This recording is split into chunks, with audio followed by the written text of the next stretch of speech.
Hello everyone, কেমন আছো তোমরা সবাই? আশা করি তোমরা সবাই খুব ভালো আছো। তো আমি ভেবেছি প্রতিদিন তোমাদের সাথে একটা করে মিনি ভ্লগ শেয়ার করবো, এই 1 মিনিট 20 সেকেন্ড সামথিং 1.5 মিনিটের।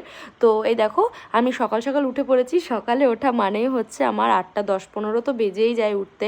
তো ওঠার পরে আমার সেরকম কোনো কাজ যদিও থাকে না, বাট কোনো কোনো দিন মনে হয় করি, তো চলে গেলাম ঠাকুর ঘরে। গিয়ে ঠাকুর ঘরটা ঝাড় দিয়ে মুছে নিলাম। তারপরে আমার ঘরে কটা জামা কাপড় ছিল, সেগুলোও না ভাঁজ করে নিলাম।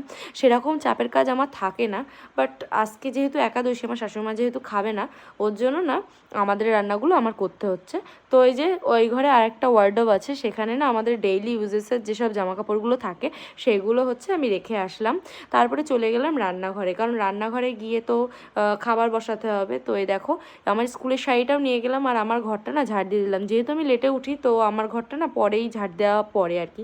তো আমার বরের জন্য এই যে ব্রাশ রেখে দিয়েছি, আর এসেছি দুটো ডিম সিদ্ধ করতে, আমি আমার বর খাবো।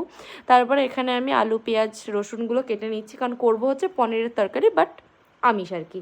তারপরে দুজনে ডিম সিদ্ধ খেয়ে নিলাম। ও তার মধ্যে আবার স্কুল যাওয়া আছে, ওটা একটু তাড়াহুড়ো হয়ে যাবে, ওর জন্য আমি তাড়াতাড়ি করে স্কুলের শাড়িটা ড্র্যাপিং করে নিলাম। স্কুলের শাড়িটা আমি একদিনই ড্র্যাপিং করে রাখি, তার মধ্যে একটা কলা খেয়ে নিলাম।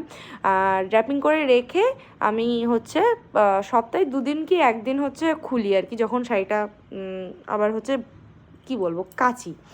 তো এই যে স্কুলে খাওয়া দাওয়া করে বেরিয়ে পড়েছি, আর কোনো ক্লিপ নেওয়া হয়নি, খুব তাড়াহুড়ো হয়ে গেছিলো। আমার বরই দিয়ে আসছিলো। তারপরে স্কুলে পরীক্ষা নেওয়া ছিল বাচ্চাদের, পরীক্ষা নেওয়ার পরে এই যে বরের জন্য ওয়েট করছিলাম। আর এই যে আমার বর চলে এসেছে, আর এই একটা ছেঁড়া ফাটা ফুল আমার বরকে আমি দিলাম। তো আজকের ভিডিও এখানেই, নেক্সট পার্ট পরে।